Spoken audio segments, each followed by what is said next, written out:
Hey everybody, Ming here.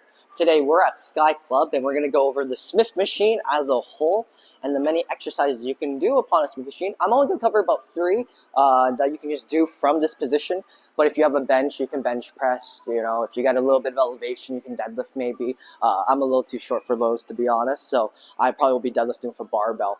Why would you pick a Smith machine over anything else? Mostly safety, typically. You have the ability to set these pins at any height.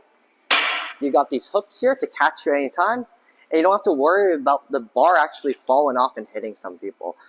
I don't think it's much easier than doing a regular barbell movement. I know with a barbell there's more stability involved, but I find actually teaching people on the barbell is much easier due to the freedom of movement.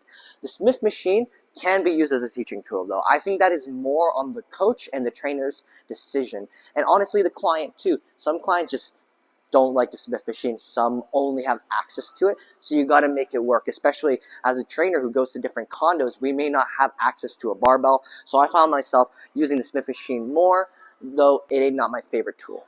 We're going to go over a very simple squat today and a few others. We'll start with the squat first and foremost. I'm going to do a back squat from here. You want to set the height of it to your armpit. This will allow you to get under the bar safely. Now, I don't like doing a traditional back squat because of the angle. This is so vertical that it's not going to actually hit that same position you will on a regular squat. So I'm actually going to do kind of like a hack squat where my foot is in front of me when I do this, okay? So I'm going to have my feet in front of me slightly. I'm going to maintain a very vertical torso, and it's going to follow the same trajectory as the sled. Just like so. And I can come on up. The beautiful part is, because I don't have to worry about falling forwards and backwards, I go handless. So if I got an arm injury, I can still squat. I rolled my ankle, well, I don't got to worry about falling side to side. I can still squat, right? So there are benefits to the Smith machine despite some drawbacks, and that's because the stability portion is removed.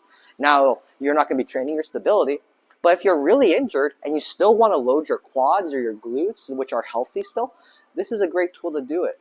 We also have rows. We got overhead press. I'm going to do the overhead press first. I'm going to set this a little bit higher. Kind of at my neck. Hands are going to be within scapular plane. If you guys don't know what it is, we got a few articles on that. I will start it a little bit internally rotated because I'm going to externally rotate to get it out, and I'll land with a neutral stacked position. I'm going to take a deep breath in, tighten my core, and I'm going to press straight up along the line of the sled. If you did this correctly, all you have to do is just pull your chin and inwards so you don't smack your nose. Now let's go over a row. I'm going to bring this all the way to the bottom position. I ain't got much range of motion personally, but if you're a little bit taller, you would. I'm going to go for my rowing grip. I'm going to stay hinged. I'm going to elevate slightly off, and I'm pulled vertically, and I might even hinge into it to accompany the line of pull. If you're short like me, you can stand on a bench, or you can use blocks to elevate your height.